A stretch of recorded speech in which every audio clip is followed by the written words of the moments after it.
whether we are in a bull market or we are in a bear market. That's kind of a little bit of confusing stuff in the market right now. But if you look at the chart on the macro perspective, look at what's happening now, what was happening and what happened in the last cycle, you kind of get a clear picture. And I'm not here to say you should think like this. I'm here to say I've seen this in the chart and I want to share these thoughts with you, and you can make your own decision, but an informed decision. Are we in the bull market? Yes, I think so. Why? I will show you the charts. So this is altcoin market cap, and as you can see, the top of 2017 cycle and what happened after that. Now I'll take you to 2014 cycle and what happened during the bear market, consolidation, and the bull market there. So you can literally take a step back and say, okay, this is the macro perspective. I'm not a short-term guy. If you are a short-term trader, that's a different story. But if you are an investor, you can think like this. Now this is Bitcoin, so it also has similar story. So now in this video, we are going to detail through that. We need to understand what the market is doing, right? For XRP, what the price is doing, how it is fluctuating, what you can look at. Because in the time when we are having this kind of volatility in technical side, bull side market is not bad, meaning the fundamental stuff around this is playing very much. You look at how the market is actually moving, what signs you can see, and that all take you towards one stuff, which is the fundamentals. And you can't literally neglect all of the fundamentals. And I agree, there is something which we were anticipating, like the airdrop from Flare. We were anticipating to get the Spark airdrop, but there are some changes to that too. We're going to discuss all of that in this video. Welcome to the Scientific Investor family, where we discuss crypto and science behind investing on a regular basis. So guys, yes, I know we are kind of waiting for like 15% now, 3% every month, but it seems like we are getting a little bit of delay. But at the same time, now this one you can look at it as a positive stuff or as a negative one. Now that completely depends upon you. But if you ask me, I'm like, okay, fine, that's like the Songbird network is not a complete network, it's still a trial stuff, and you're getting a token for that one. Okay, maybe I'm kind of not completely educated on this topic, but as I see this, I'm like, okay, we were anticipating to get Spark, but now it's like, okay, you're gonna get 2, but it would be delayed. So let's see how it actually plays out. But one of the stuff I can say is the bull market is not over. So if the bull market is going high and you're getting a higher valuation for your Spark tokens, that's fine. Now it will completely depend upon the supply of what is going to come out. Now we know that it's equivalent to that of XRP, and Ripple, the company, is not getting that. So that means the total supply of 100 billion, it's not there. 50 is already gone. Then the next is a lot of people didn't claim they Spark, so the supply is again reduced. So in that aspect, if you see the value of XRP at 0.6, mostly it should be 1.2, 1.5, 1.8. We don't know, we can just speculate, but the probability or the chances for that is higher. We can look at this and say, okay, when that actually comes out, chances are if we are in a bull market and XRP is at $2, $6, $10, it would be double that. That's a huge possibility, and it's like free money for you, higher purchasing power for your XRP if you want to buy more, or if you believe in that project, you can hold it for long term. Now let's jump onto the technical side of this and detail this. So yeah, I've been getting questions regarding what the last bull market was and what we are doing currently, and in my Patreon group I actually try to clear this out. In the one-on-one sessions, I'm giving them this is what's happening with us. So don't miss this one. Now let's see what's happening here. This is the top of 2017 market cycle. Great. Now you see that the market went down, so that's a bear market. Now what people don't understand when they say it's a bear market is like you go down a year, then you consolidate there for another year or more. So that's like 2.5 years in that trend. Then at the end, you're going to slowly enter into a bull market again, around a year, half a year, just 3 quarters. So that means around 3 years, you are kind of in a bear market and consolidation, the accumulation range, right? Right now, do you see that we are in a corrective moment after the wave one? So to get an idea, you can take a step back, look at the 2014 cycle, and here it is, the top of 2014 cycle, and the same altcoin market cap, right? The previous one was also altcoin market cap on a weekly, and this one is the same. Now, forgive me for the spelling error here, so just move on. So 2014 cycle, then the bear market, then the consolidation. Now, impulsive wave one, you corrected for like a year, right? And then you started wave two. Now, what happened after that?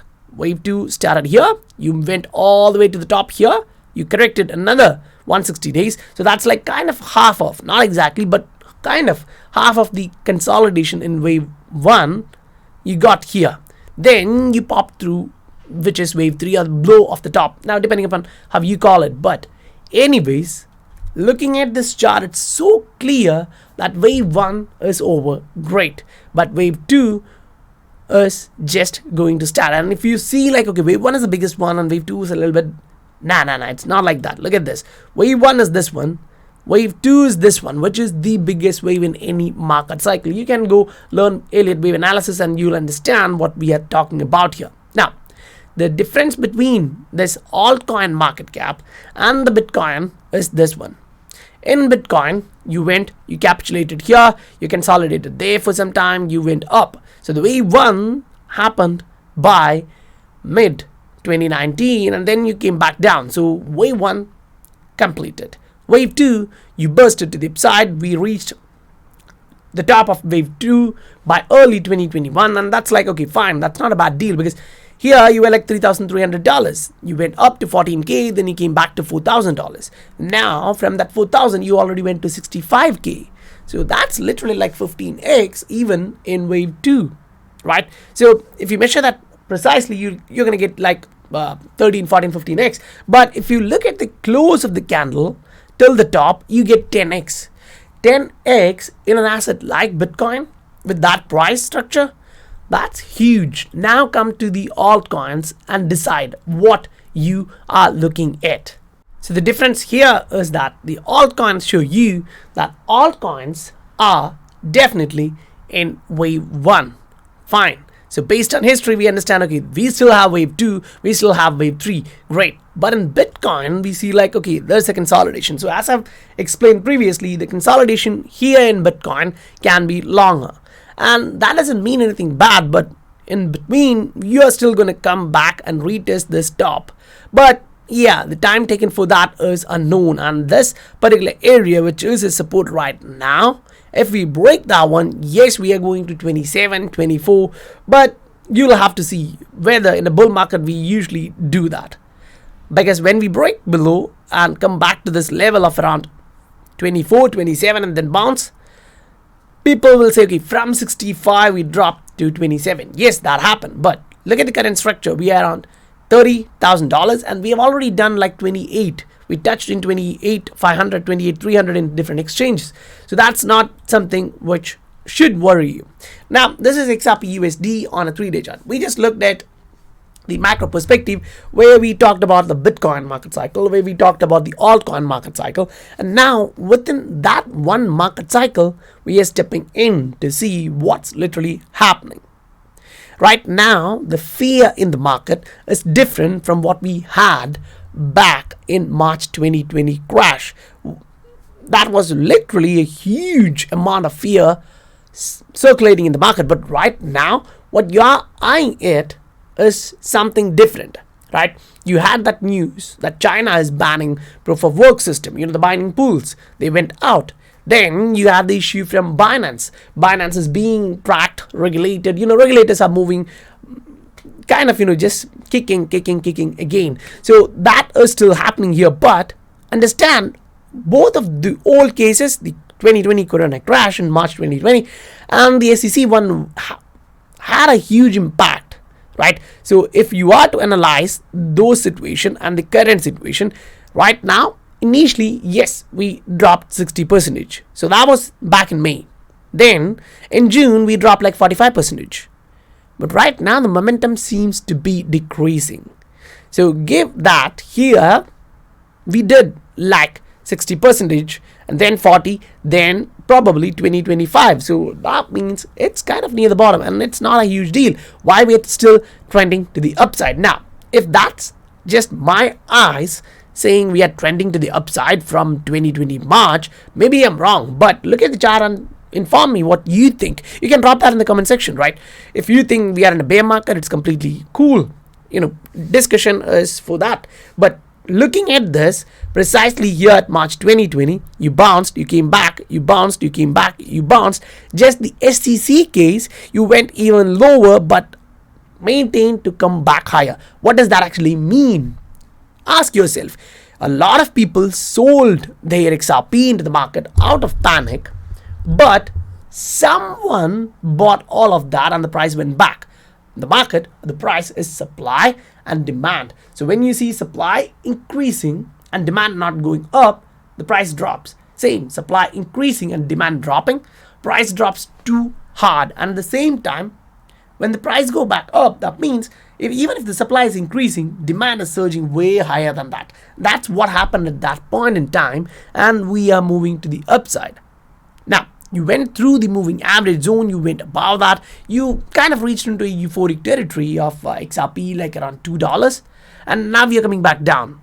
So right now we are some way close to this trend line and we are moving higher. Now, you look at the indicators and it's like, okay, MACD on a 3-day chart still needs maybe 5-6 candles to cross to the upside, and we are like, okay, I'm waiting for that. I'm fine with that. Because if the momentum is reducing as we just discussed, MACD is the moving average, right? The convergence and divergence. So as you look at this, you can definitely see what's coming ahead. You go back, look at yourself in different charts. When MACD crossed to the upside on a 3-day, what happened? When we were at a support, right? All of these are kind of correlated. You are looking at where the RSI was at that time, at the bottom, when the price was at support, when at the same time, what the MACD was doing. Now, if you think both of them are doing fine and great, that's all cool. But if you are buying onto that fear, which a lot of guys are selling, it's up to you what you need from the market. Because even during that SCC crash, we maintained this level. 2020, we maintained this level. So right now, when the momentum is already decreasing, I don't know what to explain, because here during that SCC crash, there was no decrease in momentum. It was like boom, came down and then went back up right away. But here the market is giving you the indication that it's reducing its momentum to the downside, and each time it goes down, you are getting something which will be creating a rounded bottom in the near future. Right? So you can look at the charts. You can go to the charts and ask yourself. But if you remember, we talked about this previously. When we talked last time, I told like, okay, I'm in Binance, but with the current issues, I think the volume is going to reduce, and I'm slowly, spreading out into my Ledger, into my wallets. You can look at Ledger, Nano, or Atomic Wallet, or anyone which you like. But take this. At that time, Bitrue was like 17% and Binance was like 25%. What's happening right now for XRP volume? Binance is 18% and Bitrue is 22%. I know a lot of guys, even among my friends, were saying, no, you're getting it wrong. Binance is another organization, and the company which is being screwed is a sister organization of Binance. And I'm like, no, that's not the way it works. So I explained it, right? And that's what you are seeing in the market. So now the volume is shifting. So you go through, you look at different exchanges, find out which one you belong to, and look, if the volume is too small, 0.0000, you are in a highly risk area. Because when you want to take your profits, you won't have the liquidity. Why I say this?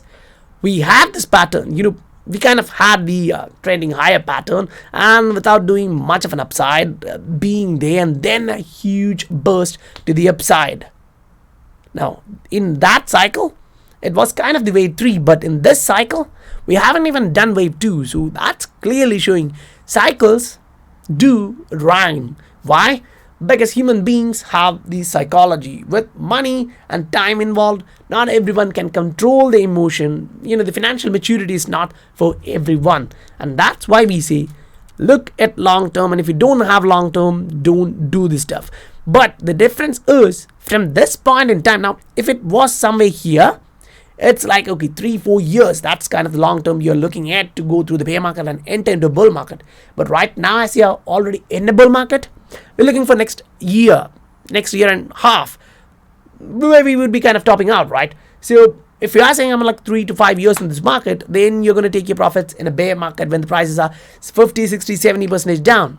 So if you are for the top, somewhere close to the top, even if you miss the top, take your profit, because taking profit is really important. And if you don't understand that, look at the technicals and then combine it with the fundamentals. Western Union was a company who was kind of, no, we are not going to use this technology. We have our existing system which works exponentially better than this technology. And what's happening now? They are slowly moving. They're kind of, okay, there's central banks are going to come out with central bank digital currencies, and we don't want to be kicked out from the industry, payments industry. So they are slowly kind of, okay, we're going to enter this one. We are slowly going to do something like this. But even at the old days, if you listen to the chief of Western Union, it was like all the options are open and it's on the table. If it gives us benefit, we're going to do that. And you can listen to Brad Garlinghouse speaking about the same. So all of this kind of get tied up. Now, when huge amount of units move into exchanges, people think, oh, they're going to dump. Brothers and sisters, it's not what's happening. It's kind of this, what I explained previously. People understand this now. They are spreading out into different exchange. They're moving it into different exchange. They are preparing.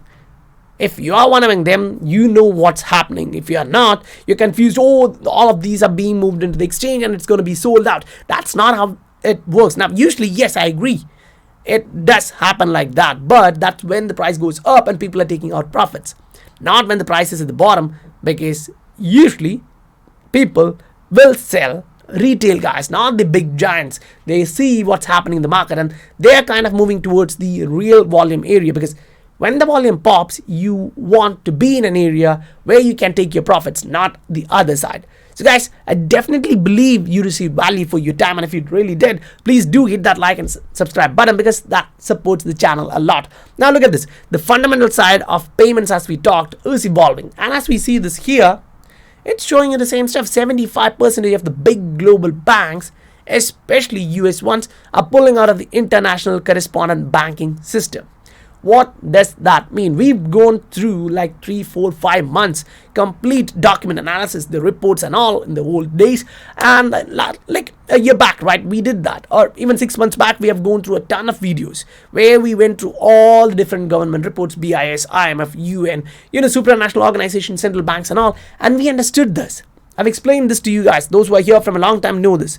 Correspondent banking relation is going down because of the Nostro-Vostro relationship, the cost benefit, and all the other stuff. And the technology is popping up here, which you can use. So slowly they are moving this side. So payments is an area where you need to pay attention to if you are not doing it right now. So guys, I hope you enjoyed the video, and if you did, please do support the channel and hit that like button again. So I'll meet you on the next video. Bye for now.